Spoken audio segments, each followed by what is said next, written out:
صلی اللہ علیہ وسلم۔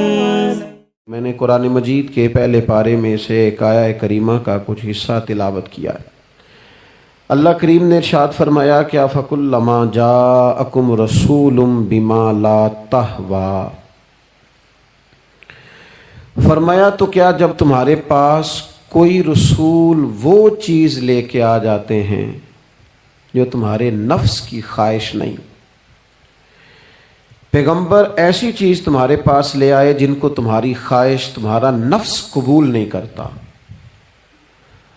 لا تہوی انفسکم مستکبرتم، جن کو تمہارا نفس قبول نہیں کرتا تو پھر تم تکبر کرتے ہو،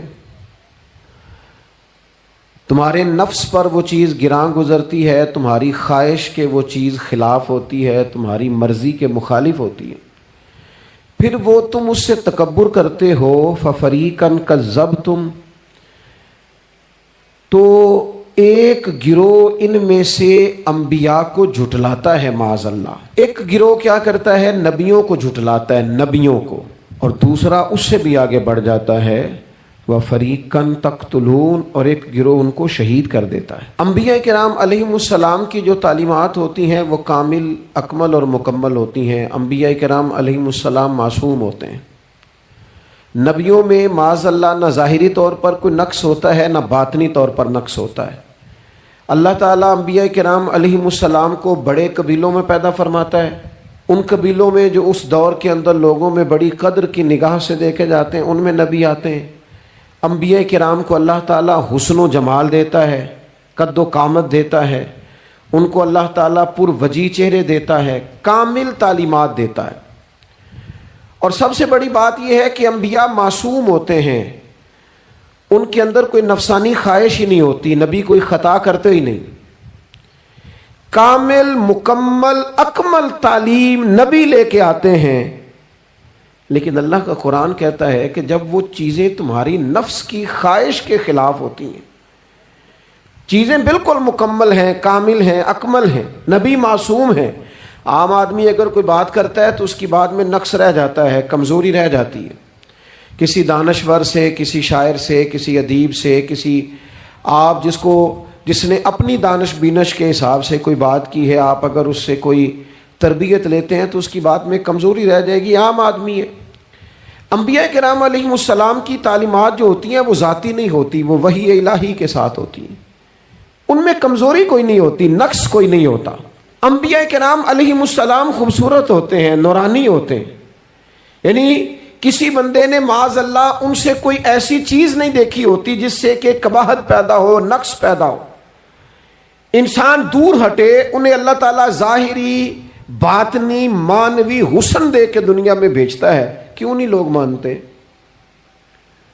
950 سال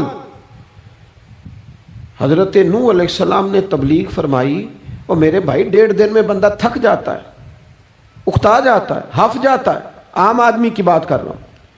950 سال تبلیغ کی، اور تبلیغ کرنے والا بندہ کامل ہے، مکمل ہے، اکمل ہے، درد مند ہے، سونا ہے، نہیں مان رہے لوگ، کیوں؟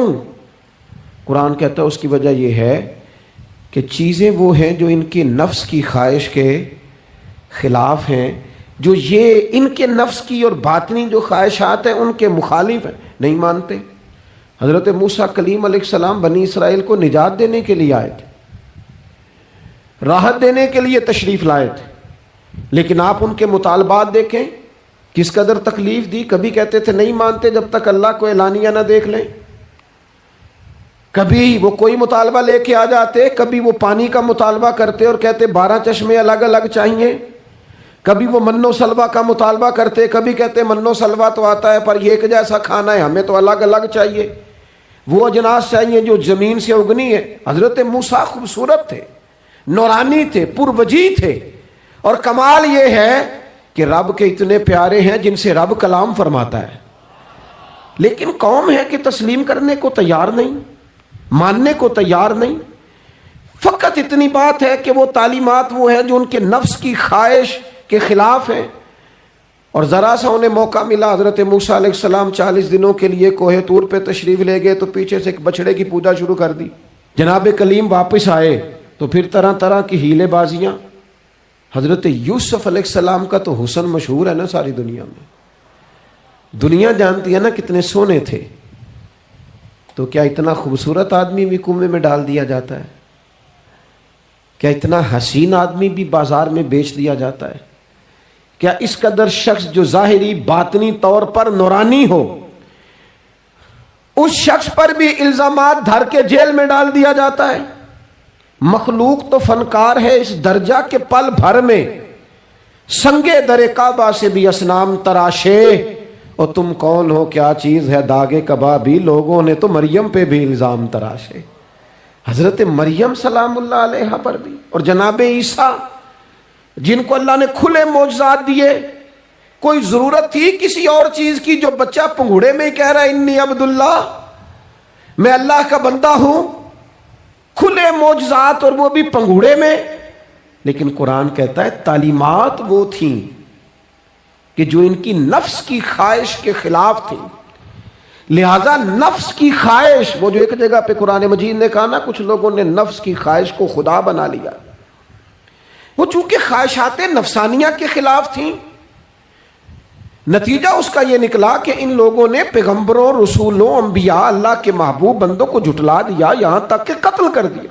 حضرت زکریا علیہ السلام جیسے لوگوں پر آرے چلا دی، شہادتیں ہو گئی انبیاء کی۔ وجہ کیا تھی؟ نفس کی خواہش کے خلاف تعلیمات تھی انبیاء کی، نہیں تسلیم کیا۔ نبی اکرم نور مجسم شفیع معظم صلی اللہ تعالی علیہ وسلم کے نہ سارے معجزات ان لوگوں نے اپنی آنکھوں سے دیکھے تھے، اور ایک دوسرے کے سامنے بیٹھ کے حضور کی تعریفیں کرتے تھے کہ میرا بھتیجا ہے، اس نے کبھی جھوٹ بولا ہو، ہے کبھی امانت میں خیانت کی ہو، ہے کبھی اس کے اندر کوئی نقص دیکھا ہو۔ وہ تعریفیں، وہ خوبصورتیاں، وہ رعنائیاں۔ لیکن جب حضور نے اعلان نبوت کیا نا، اب وہ جو خواہشات نفسانیہ تھی نا، وہ جو باطن کے اندر خواہشات مچلتی تھی، میں سردار ہوں، میرے ڈھیر سارے غلام ہونے چاہیے، میں کسی کو اپنا داماد قبول نہیں کرتا لہذا بیٹی کو زندہ دفن کروں گا، میں یہ کیسے قبول کر لوں کہ غریب آدمی میرے برابر میں آ کے بیٹھ جائے، برادری کی اونچ نیچ کیسے چھوڑ دوں۔ کل تک کہہ رہے تھے آپ صادق ہیں، آپ امین ہیں، آپ حسین ہیں، آپ باوقار ہیں، ہر چیز بیان کر رہے تھے، اور جیسے ہی کہا حضور نے کہ میں اللہ کا رسول بن کے آیا ہوں، جب ماننے کی باری آتی ہے نا، ماننے کی، حضور علیہ الصلوۃ والسلام پہاڑی پر تشریف فرما ہے، اور کریم محبوب علیہ الصلوۃ والسلام نے، اونچی پہاڑی تھی، اس طرح کوئی آدمی یہاں دیوار پہ اوپر کھڑا ہو جاتا ہے تو آپ تو اس طرف نہیں دیکھ رہے، وہ ادھر بھی دیکھ رہا ہے، ادھر بھی دیکھ رہا ہے۔ اونچی پہاڑی پر حضور کھڑے ہو گئے، اور کھڑے ہو کے فرمایا اگر میں تم سے کہوں کہ پہاڑی کے اس پار دشمن ہے اور وہ تیاری کر کے آ چکا ہے، تم پر حملہ آور ہو جائے گا، کیا میری بات مان لو گے؟ دیکھا نہیں تم نے، میں کہہ رہا ہوں دشمن ہے، تسلیم کرو گے؟ سارے مکے کے لوگ جمع تھے، کہنے لگے کیوں نہیں مانیں گے، آپ صادق بھی ہیں اور امین بھی ہیں، آپ کی زبان سے کبھی جھوٹ نکلا ہی نہیں۔ یہ خاص پیغام حسین کانفرنس میں عرض کرنا ہے آپ کو، بھئی میں اگر کہوں کہ اس طرف دشمن آ گیا ہے، تم نے نہیں دیکھا، میری زبان پر اعتبار کرتے ہو؟ یا رسول اللہ آپ صادق اور امین ہیں، آپ نے کبھی جھوٹ بولا نہیں، خیانت کی نہیں، 100% یقین ہے، مان لیں گے؟ یہ بات ماننے کو تیار ہیں، یہ بات تسلیم کرنے کو تیار ہیں کہ آپ صادق اور امین ہیں، تو حضور نے فرمایا جس زبان سے تم یہ ماننے کو تیار ہو نا کہ اس طرف دشمن کھڑا ہے حملہ کر دے گا، اس زبان سے یہ بھی مان جاؤ کہ میں اللہ کا سچا رسول بن کے آیا ہوں۔ آپ میری بات کو سمجھیں، تھوڑی دیر پہلے بیک وقت کہہ رہے ہیں بالکل آپ جو کہتے ہیں حق اور سچ ہے، اور اب جب کہا میں رسول ہوں مان جاؤ، تو معاذ اللہ تعالیٰ ابو لہب کہنے لگا آپ کے ہاتھ ٹوٹ جائیں، آپ نے ہمیں اس کام کے لیے بلایا تھا، طرح طرح کی بولیاں بولنے لگے۔ جب مفادات پر چوٹ لگتی ہے، جب خواہشات نفس کو چھوڑنا پڑتا ہے، جب ذرا اپنی طبیعت پر کچھ چیزیں بوجھ بنتی ہیں، میرے اصحاب قبلہ عالم فرمایا کرتے تھے ہمارے دشمن جب ہم پر تنقید کرتے ہیں تو کئی باتیں غلط بھی کرتے ہیں لیکن کچھ باتیں ٹھیک بھی ہوتی ہیں، بجائے اس کے کہ ہم اسی وقت اٹھ کے قبول کریں، تسلیم کریں کہ جناب یہ بات جو آپ نے کیا یہ بالکل ٹھیک ہے، میں کھلے دل سے اس کو قبول کرتا ہوں۔ اتنی جرت کون کرے؟ اتنی ہمت کا مظاہرہ کون کرے؟ وہ چیزیں جو ہمارے نفس کی خواہش کے خلاف ہوتی ہیں ہم قبول کرنے کو تیار ہی نہیں ہوتے۔ لیکن جو مزاج دین ہمیں عطا کرتا ہے، وہ دین ہمیں یہ عطا کرتا ہے کہ جب تم یہ دیکھو نا کہ بات جو ہو رہی ہے وہ بات ٹھیک ہے، اگرچہ میرے مفادات کے بھی خلاف ہے، اگرچہ میرے نفس کی خواہش کے بھی خلاف ہے، اگرچہ میری سرداری کے بھی خلاف، ہو سکتا ہے میرا مالی نقصان بھی ہو، لیکن چونکہ ٹھیک ہے لہذا مجھے قبول کر لینی چاہیے۔ یہ جرت پیدا کریں اپنے دل کے اندر، یہ طاقت پیدا کریں، یہ آج کا پیغام ہے۔ آپ دیکھیے حضرت فاروق اعظم رضی اللہ تعالیٰ عنہ نے مسئلہ بیان کیا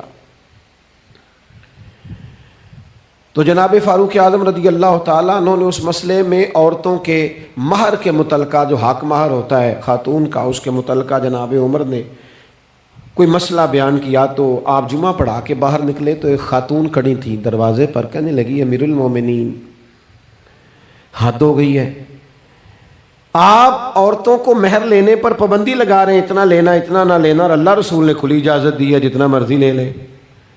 اس خاتون نے دلائل پیش کیے۔ اب امیر المومنین کے سامنے ایک تو ہے کہ عام مرد کے سامنے عورت بات کرے تو لوگ قبول نہیں کرتے، اور 22 لاکھ مربع میل کا حکمران، اور جس کے بارے میں معروف ہے کہ ان کا درہ ہر وقت چلتا ہے، اس خاتون نے جناب عمر سے کہا کہ جناب مسئلہ یوں ہے، آپ نے یوں بیان کیا ہے۔ اب ارد گرد لوگ کھڑے تھے، کسی نے یہ نہیں کہا گستاخ معاذ اللہ تو کیا کہہ رہی ہے، امیر المومنین کے سامنے کلام کرتی ہے۔ بات حق تھی، کسی نے جرت نہیں کی۔ ایک شخص حضرت عمر سے کہنے لگے حضور آپ کچھ بولتے کیوں نہیں، کوئی تبصرہ کریں۔ فرمانے لگے بولنا کیا ہے، ایک مرد نے خطا کی ہے اور ایک عورت ٹھیک کہہ رہی ہے، اس کی بات درست ہے، میں کھلے دل سے قبول کرتا ہوں۔ نفس پر گرچہ چوٹ لگتی ہے اسے قبول کریں، کیوں حق کے معاملے میں حضرت صاحب بندے بڑے اچھے ہیں، قبلہ بڑے نفیس آدمی، اور جناب ان کی طبیعت بڑی اچھی ہے، تو پھر آپ قبول کر لیں ان کی بات کو۔ کہتے ہیں آپ دعا کریں میرے لیے میں قبول کر لوں، آپ دعا کریں میں ٹھیک ہو جاؤں۔ او خدا کے بندے، جسے تو ٹھیک سمجھ رہا ہے اس کی بات کو قبول کر، اس بات کا قائل ہو جا، اس پر عمل کر۔ ہمارے مزاجوں میں وہ جو نفسانی خواہشات کا غلبہ ہے آج بھی پوری طرح وہ ہمیں اپنی لپیٹ میں لیے ہوئے، ہم سمجھنے کو تیار نہیں ہوتے۔ حق حق ہوتا ہے، اور جب حق واضح ہو جائے پھر نفسانی خواہشات کو نہ دیکھو۔ نفس ایک بچے کی طرح ہے، اس کی ایک بات مانو گے دوسری خواہش کرے گا، دوسری بات مانو گے تیسری خواہش کرے گا۔ اللہ کے محبوب علیہ السلام نے دعا فرمائی ہے، مسند امام احمد بن حنبل میں موجود ہے۔ حضور اللہ کی بارگاہ میں عرض کرتے ہیں تعلیم امت کے لیے، صرف ہمیں سمجھانے کے لیے، ورنہ تو معصوم عن الخطا ہے۔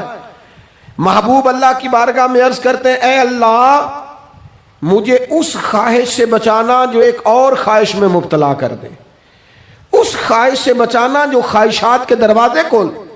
ہم اپنے نفس کو لے کر دین کے مقابلے میں کھڑے ہو گئے۔ میری برادری کہتی ہے کہ شادی میں ڈھول بجے گا، تماشا ہوگا، اور اللہ رسول کہتے ہیں کہ اس میں شریعت کا بول بالا ہوگا، پتہ چلے گا جیتتا کون ہے۔ میری اولاد کہتی ہے کہ اس راستے جانا ہے، رب رسول فرماتے ہیں اس راہ پہ جانا ہے۔ نفس کی خواہش اور ہے، اللہ رسول کا حکم اور ہے، ہم اس کو تسلیم کرنے کو تیار نہیں ہوتے۔ معافی مانگنی پڑ گئی ہے ایک بندے سے، ہماری جو بنائی ہوئی قبیلے اور برادریوں میں اونچ نیچ ہے اس کے حساب سے ہم بڑے قبیلے سے ہیں، وہ چھوٹی قبیلے سے، ہم نے جو بنائی ہے، ورنہ تو قبیلے فقط تعارف کے لیے ہوتے۔ معذرت کرنی پڑ گئی ہے، لیکن کمال ہے ہمارے مزاج میں وہ پیدا ہو۔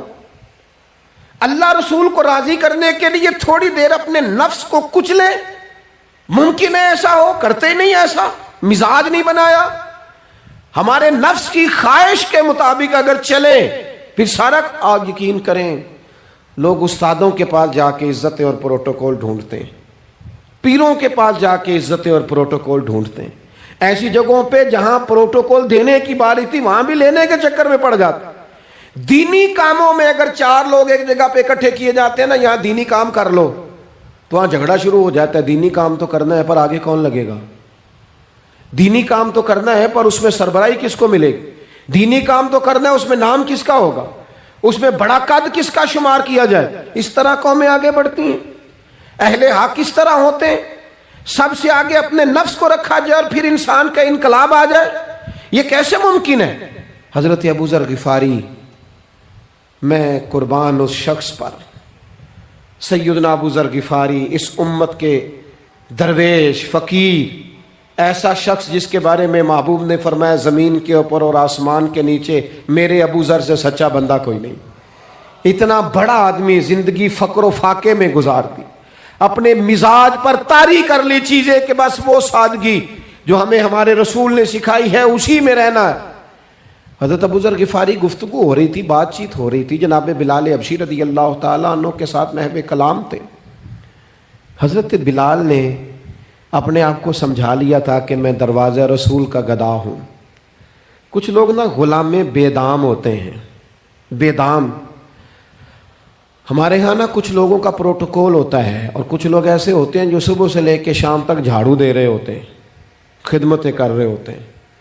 میں آپ کو صحیح معنوں میں بتاؤں تو اصل حقدار وہ ہوتے ہیں لوگ، اصل ڈیوٹیاں ان لوگوں کی ہوتی ہیں. حضرت بلال حبشی نے طے کر لیا تھا کہ میں نے بس نوکری کرنی اور توجہ سے کرنی ہے. اور میں آپ کو دل کی بات بتاؤں، میں نے بڑے کیمرے دیکھے اپنی زندگی میں، میں نے بڑا کچھ دیکھا تھوڑے وقت میں. میں آپ سے عرض کروں، وہ بڑی مزیدار زندگی ہوتی ہے جس میں انسان تھوڑا پیچھے بیٹھا ہوا ہوتا ہے، جس میں نا بہت سارے کام ہیں. میں تھوڑے دن پہلے ایک جگہ جماعت کرانے کے لیے کھڑا ہوا، ایک صاحب نے جماعت کی ویڈیو بنانی شروع کر دی. بعد میں مجھے دوست بتانے لگے، او خدا کے بندے، عبادت تقریر میں کبھی رونا آ جاتا تھا، دعا میں رونا آ جاتا تھا، میں نے ضبط کرنا شروع کر دیا، چھوڑ دیا. لوگ آنسو بیچنے لگ جاتے، پیر صاحب رو پڑے.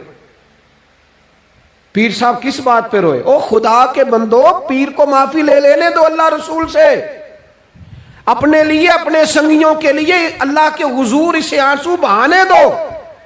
کوئی چیز تو کیمرے سے باہر رہے، کچھ چیز تو. کیا خوبصورت لفظ ہے مولا علی شیر خدا کے، فرماتے ہیں اسے مبارک ہو جسے تھوڑے لوگ جانتے، اسے مبارک ہو.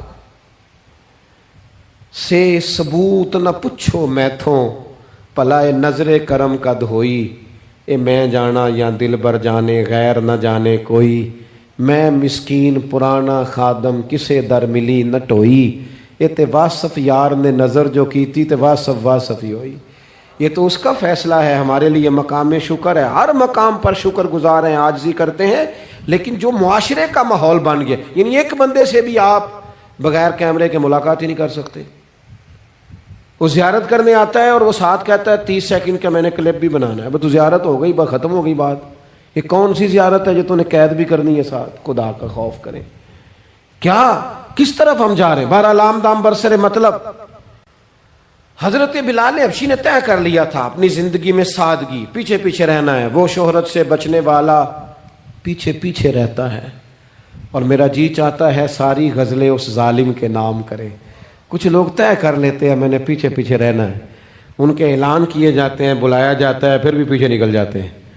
جو عرض کرنا چاہتا ہوں، حضرت سیدنا بلال حبشی نے طے کر لیا تھا. ایک دن کسی بات میں نا ہو جاتا ہے رائے کا اختلاف، رائے کے اختلاف کو کبھی مخالفت نہ بنائیں. اپنوں سے اختلاف ہو تو اختلاف رائے رکھیں، رائے دیں، حکم کبھی نہ دیں. ہمارے یہاں لوگ حکم دیتے ہیں، رائے نہیں دیتے، بعد میں ادھر ادھر بیٹھ کے شکوے کرتے ہیں، دسو جی میری منی نہیں. وہ بھی تیرے سے مشورہ لیا تھا، قبول بھی ہو سکتا ہے، رد بھی ہو سکتا ہے، ختم ہو گئی بات. کسی بات میں جناب ابو ذر غفاری کا اور حضرت بلال حبشی کا رائے کا اختلاف ہو گیا. اب حضرت بلال حبشی غلام ہے، جناب ابو ذر بڑے قبیلے سے. تو جناب ابو ذر غفاری نے بات کرتے کرتے حضرت بلال کو کہہ دیا، او ابشن کے بیٹے. تھے بھی وہ ابشن کے بیٹے، لیکن حضرت بلال کے دل کو تکلیف ہوئی. بعض لوگ کہتے ہیں میں نے سچ ہی بولا ہے. سچ اپنے بارے میں بولنا، تو دوسروں کے بارے میں سچ بولتا ہے، اپنے بارے میں بول. صرف تو دوسروں کے لیے بولے، او جی میں نے سچ ہی تو بولا تھا. سچ بولنے کی بھی حکمت ہے.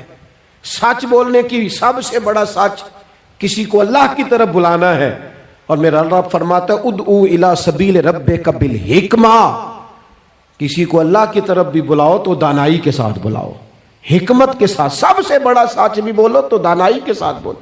تو نے سچ بولا ہے اور تو نے لوگوں کا کلیجہ چیر کے رکھ دیا ہے، یہ کیا انداز ہوا تیرا سچ بولنے کا، یہ کیا طریقہ ہوا؟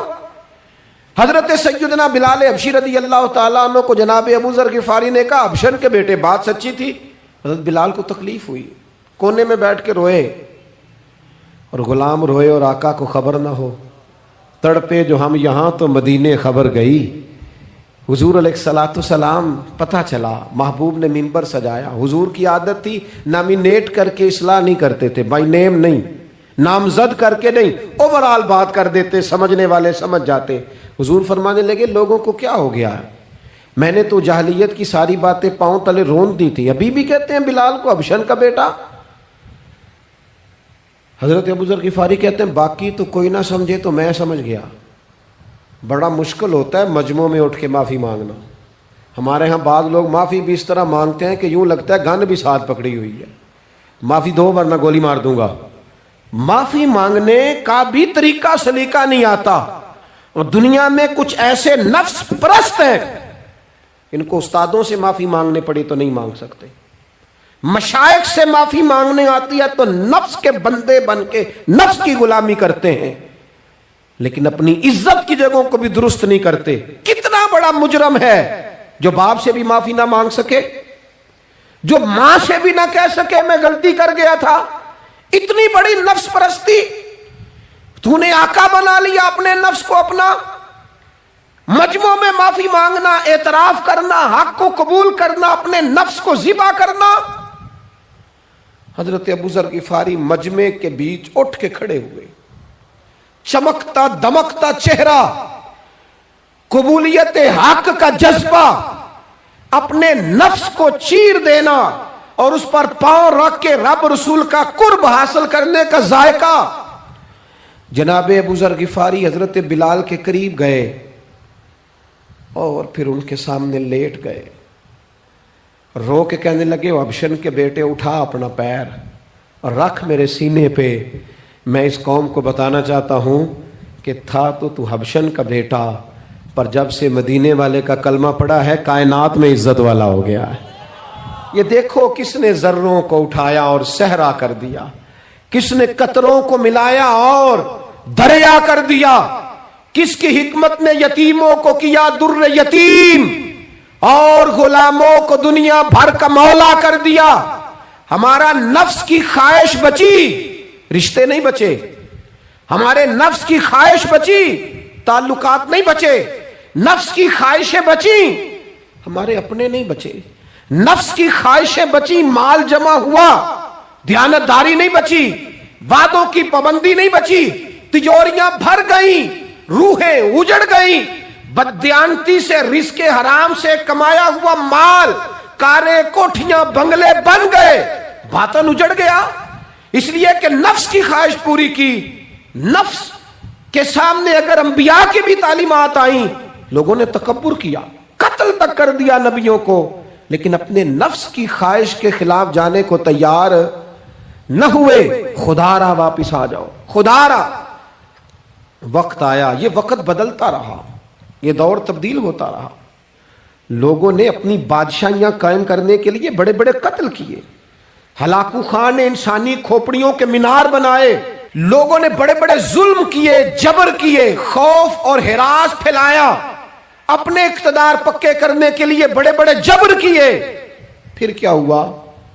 ایسی ایسی بیماریاں لگیں جن کے علاج ہی کوئی نہیں تھے دنیا میں، بھری ہوئی تجوریاں، پیسے باہر گر رہے ہیں، پر ڈاکٹر کہہ رہا ہے تیرا مرض ہی وہ ہے جس کا علاج ہی کوئی نہیں۔ اللہ تبارک و تعالیٰ کے قانون سے جب لوگ ٹکراتے ہیں پھر پاش پاش ہو جاتے ہیں۔ وقت گزرا، ٹائم یزید کا آیا، وقت گزرا تو ٹائم عبید اللہ ابن زیاد کا آیا، ٹائم شمر کا آیا۔ 1450 سال گزرنے کے بعد اس ہزاروں کے مجمع میں سے ایک ایک بچے کو حدیث یاد ہے کہ حسن اور حسین جنتی جوانوں کے سردار ہیں، بتاؤ یزید کو نہیں آتی تھی؟ شیمر کو نہیں پتا تھا؟ کلمہ تو پڑھتے تھے نا یہ؟ عبید اللہ ابن زیاد کو نہیں پتا تھا؟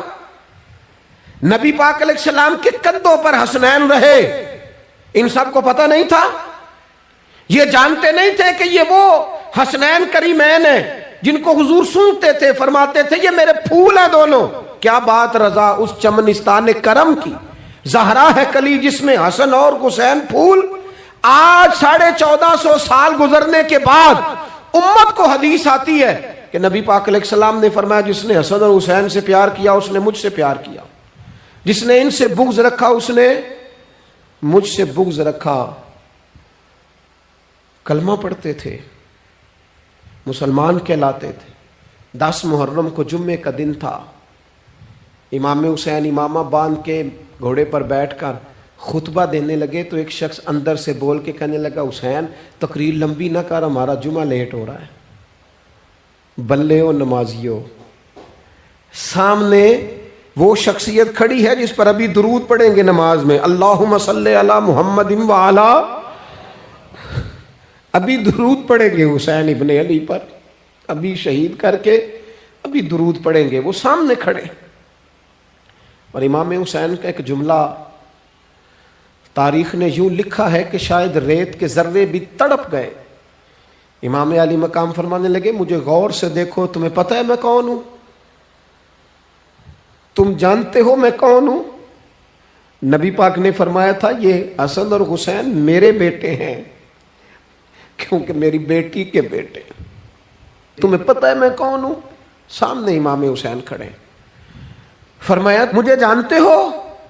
اور امام علی مقام فرمانے لگے میں تمہارے نبی کا نواسا ہوں، اور آج کے بعد تمہیں کسی نبی کا کوئی نواسا نہیں ملے گا، کیونکہ نبی پاک آخری نبی ہیں، اور جب حضور کے بعد کوئی نبی نہیں آئے گا تو کسی نبی کی اولاد کیسے ہوگی؟ تمہیں آج کے بعد کسی نبی کے نواسے کی زیارت نہیں ملے گی۔ میں کیسے آپ سے یہ بات آپ کو عرض کروں کہ سامنے حسین ابن علی بھی ہوں تو لوگ نفس کی خواہشیں پوری کرتے ہیں، لوگ اپنی کرسیاں پکی کرتے ہیں، لوگ گورنریاں پکی کرتے رہے، لوگ گڈ بک میں جانے کے لیے ایک دوسرے کو شاباشیاں دیتے رہے، جشن ہوتا رہا۔ سب سے پہلے ایک شخص نے امام حسین کا قافلہ روکا تھا، اس کا نام حور بن یزید تھا، سب سے پہلے اس نے روکا تھا، وہ ایک لشکر کا سپہ سالار تھا۔ جب امام حسین رضی اللہ تعالیٰ عنہ نے خطبہ پڑھا نا تو حور یزیدی فوج میں تھا، واپس گیا اور عبید اللہ ابن زیاد سے جا کے کہنے لگا، یا جو بھی وہاں لوگ موجود تھے یزیدی فوج کے، ان سے کہنے لگا تم نے تو کہا تھا کہ صرف راستہ روکنا ہے،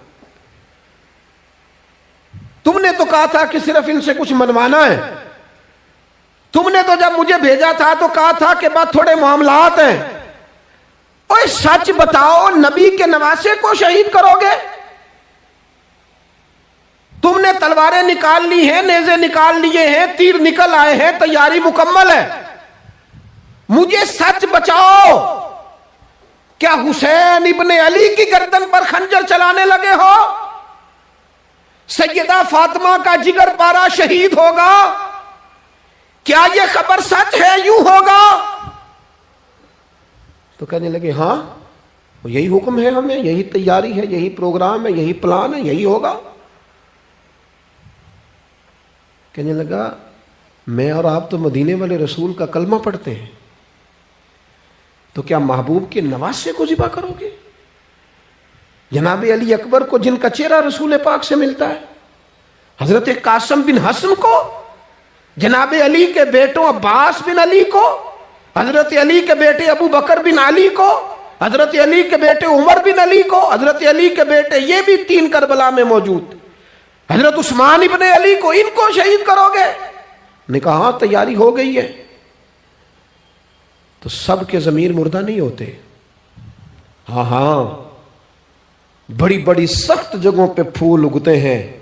حر نے جب ان سے کہا کہ تمہارا پکا ارادہ ہے، کہا پکا ارادہ ہے، تو اس نے کہا یہ زیرہ پکڑو، یہ عہدہ پکڑو، مجھے تمہارا دیا ہوا عہدہ نہیں چاہیے، حسین کے نانا کی دی ہوئی جنت درکار ہے، یہ رکھو اپنے پاس، مجھے تمہارا۔ ایڑی لگائی اس نے اور دوڑا اور امام حسین کے قدموں میں گیا۔ کہنے لگا حضور میں مجرم ہوں، میں خطا کار ہوں، میں نے سب سے پہلے آپ کو روکا تھا، پر مجھے قسم ہے اللہ کی میں جانتا نہیں تھا ان کا ارادہ کیا ہے۔ حضور بھول گیا، غلطی کر بیٹھا، یہ اندھے ہوں گے، ان کی آنکھوں میں پٹی بندی ہوگی، اور مجھے تو پتہ ہے نا کہ دنیا کو پھر محمد کا نواسہ نہ ملے گا، مجھے خبر ہے۔ اگر معافی مانگوں تو معاف کر دو گے؟ پہلا مجرم ہوں، میں نے روکا ہے، اگر آ جاؤں تو قبول کر لو گے؟ یہ ظرف، یہ حوصلے، یہ توانائیاں اگر ہیں تو سیدہ فاطمہ کے دودھ میں ہیں، یہ شیر خدا کی تربیت میں ہیں، یہ محبوب نے جو ان کی زبانوں کو چوسا تو اس کرم میں ہے۔ حضرت امام حسین نے اٹھ کے سینہ یوں چوڑا کیا، ہاتھ پھیلائے، فرمایا آجا، لگ جانا میرے سینے کے ساتھ، تو آ جانا، تو نے دیر کی، ہم تو پہلے سے منتظر تھے، تو آ جا، تیری ساری معاف ہیں۔ ہور کے مقدر جاگے، امام علی مقام کے لشکر میں شامل ہوا۔ بعض نے لکھا ہے جو لوگ ابتدا میں شہید ہوئے امام حسین کی طرف سے، ان میں ہور شامل۔ خدا را کچھ خواہشات، کچھ نفسانی باتیں چھوڑ دو، سارا دن اپنے آپ کو ہی منواتے رہنا۔ اپنی ضد کے سامنے لوگ بڑے بڑے ادارے تباہ کر دیتے، بڑی بڑی جماعتیں تباہ ہو گئیں، بڑے بڑے آستانے خیر کے ٹوٹ گئے، لیکن ہماری انا، ہماری ضد، ہمارا تکبر، ہماری اپنے لیے خواہشات یہ ختم نہ ہو سکیں۔ امام حسین رضی اللہ تعالیٰ عنہ کو جن لوگوں نے شہید کیا، انہیں حضور کا خون نظر نہیں آیا، نفس کی خواہشیں نظر آئیں، جائیدادیں نظر آئیں، لیکن پتہ ہے کمال کیا ہے؟ ہمیشہ جو لوگ حق قبول کرتے ہیں نا، اللہ تعالیٰ انہیں یہ عزت عطا کرتا ہے۔ دو چار باتیں میری ضرور لے کے جانا، یہی لنگر ہے آج پیغام حسین کانفرنس کا۔ دیکھو آپ کے والد آپ کو جو سمجھاتے ہیں وہ ٹھیک ہے یا جو آپ کہہ رہے ہیں وہ ٹھیک ہے؟ غور کرو، آپ کے اساتذہ اور مشائخ جو آپ کو کہتے ہیں وہ ٹھیک ہے یا جو ضد آپ نے لگا لیا وہ ٹھیک ہے؟ اور سب سے بڑھ کر اللہ رسول کا حکم زیادہ مؤثر ہے یا جو آپ نے اپنی مرضی سے چیزیں طے کی ہیں وہ زیادہ مؤثر؟ اپنی نفسانی خواہشات کو تھوڑی دیر کے لیے کنٹرول کرو، اپنے آپ پر تھوڑی دیر کے لیے پابندی لگاؤ، ایک ایک کر کے اپنی خواہشات کو کچلو، زندگی کے اندر کچھ ایسی چیزیں پیدا کرو جس سے روح تازہ رہے، دل تازہ رہے، طبیعت تازہ رہے، دین بچا رہے۔ جتنی طلاقیں ہوتی ہیں نا معاشرے میں، ہم سے اگر دن میں 100 لوگ مسئلہ پوچھتے ہیں تو 95 طلاق والے ہوتے ہیں، سوائے اس کے کہ نہ میاں ہارنے کو تیار تھا نہ بیوی ہارنے کو تیار تھی، بالآخر رشتہ ہی ہارا، دونوں کے ہوتے ہوئے بچے یتیموں جیسی زندگی گزارنے لگے۔ تھوڑی دیر کے لیے لوگ چپ نہیں کیے، سارا کچھ ختم کر لیا۔ اپنی مزاج کے اندر، اپنی طبیعت کے اندر تحمل پیدا کرو، بردباری۔ میں ایک دفعہ بہت پریشان تھا، حالات کچھ عجیب رخ اختیار کر گئے، بہت پریشان تھا، تو میں ایک بزرگ کی خدمت میں حاضر ہوا، میں نے کہا دعا فرمائیے گا، تو مجھے کہنے لگے سیدہ زینب کی سیرت پڑھو۔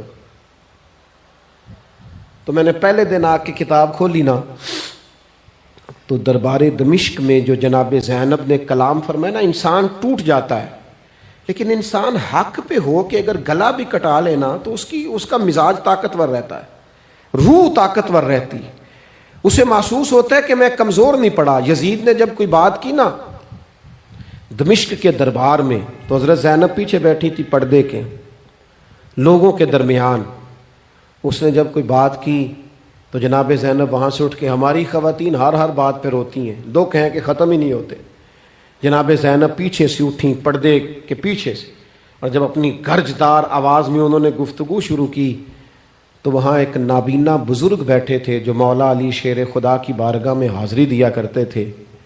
جب سیدہ زینب نے خطبہ شروع کیا نا تو وہ بزرگ چونک گئے، اور وہ نابینا تھے تو ساتھ والے آدمی کا گھٹنا ہلا کے کہنے لگے علی آ گئے دربار میں، علی کی آواز ہے، علی بول رہے ہیں دربار دمشق میں۔ وہ زینب کا خطاب منبر پہ علی بول رہے ہوں جیسے. علی آ گئے، وہ گرج آواز میں، وہ تنتنا، وہ دبدبا، وہ وزاداری، وہ ان کی بات میں صداقت، کانپ گئی ہر چیز دربار کی. اور امام زین العابدین بیمار بھی تھے، مسافر بھی تھے، پریشان بھی تھے، لیکن جب یزید سے انہوں نے کہا نا مجھے خطبہ دینے دے، تو چند منٹ گفتگو کی امام زین العابدین نے، تو کہنے لگا اذان پڑھو جماعت کرائیں، اس لیے کہ ان کی باتوں میں وہ حق ہوتا ہے. میں دیکھتا ہوں ہماری سب کی اپنی اپنی خواہشیں ہیں، اپنے اپنے رویے ہیں، اپنا اپنا مزاج ہے. اگر لوگوں کو کسی جگہ بھی ملک کی ملی اور دینی پروگرام کے لیے جمع ہونے کو کہا جائے، ہم تیار نہیں. کیا کیا جاتا ہے ہمارے ساتھ؟ ہمارے ضمیر اس لیے خریدے جاتے ہیں کہ ہم خواہشات کے بندے ہیں. الگ الگ کر کے کسی کو کہا جاتا ہے تیرا کاروبار چمک جائے گا، کسی کو کہا جاتا ہے تیرا وہ نظام ٹھیک ہو جائے گا. الگ الگ کر کے لوگوں کو خرید لیا جاتا ہے. لیکن اگر خواہشات تھوڑی ہوں، اللہ کی رضا پر چلنے کا جذبہ زیادہ ہو، تو میرے عزیز زندگی آسان ہو جائے گی. میں تو امام علی مقام رضی اللہ تعالیٰ عنہ اور یزید کے معاملے میں ایک ہی بات سمجھا ہوں، سب کو پتا تھا یہ حسین ابن علی، سب کو پتا تھا حق ان کے ساتھ ہے، سب جانتے تھے ان سے زیادہ عظمت کسی کی نہیں، لیکن اپنے نفس کی خواہشوں پر کنٹرول نہیں کر سکے. پوری امت کا اس وقت مسئلہ ضروریات کا نہیں، خواہشات کا ہے. 2 قدم پیچھے ہٹیں خواہشوں کے لیے، 4 قدم آگے بڑھیں دین کے لیے. 2 قدم پیچھے ہٹیں اپنی خواہشات کو چھوڑیں، 4 قدم آگے بڑھیں ملک کے لیے، ملت کے لیے. 2 قدم پیچھے ہٹیں اپنی خواہشات کو چھوڑیں، 4 قدم آگے بڑھیں نظریے کے لیے اور فکر کے لیے اور امام حسین کے پیغام کے لیے. آج میں آپ سے گزارش کروں گا، اگر انا بچاؤ گے تو روحانیت نہیں بچے گی، اگر نام بناؤ گے تو کام نہیں ہوگا. فاضل بریلوی نے کہا تھا بے نشانوں کا نشان مٹتا نہیں، ہمارا تو مٹتے مٹتے بھی نام ہو ہی جائے گا. اپنی زندگی سے نفسانی خواہشات کو نکال دو، ورنہ یہ بڑے بڑے فضیلت معاب لوگوں کے سامنے بھی کھڑی ہو جاتی ہے، بے ادب کرتی ہے، بندے کو یہ گستاخ بناتی ہے. معاذ اللہ بڑی جگہ انسان زیادتیوں پہ. آج بھی کچھ لوگ کہتے ہیں فلاں آدمی اتنا نیک ہے تو پھر فلاں بندہ مخالفت کیوں کرتا ہے؟ میں نے کہا جو نبیوں کی مخالفت سے باز نہیں آئے، جو صحابہ کی مخالفت سے باز نہیں آئے، اہل بیت کی مخالفت، جو حسین ابن علی کے سامنے کھڑے ہو گئے، نیک آدمی کس کھاتے میں؟ اللہ کا قرآن کہتا ہے یجاہدون فی سبیل اللہ ولا یخافون لومۃ لائم ذالک فضل اللہ یؤتیہ من یشاء.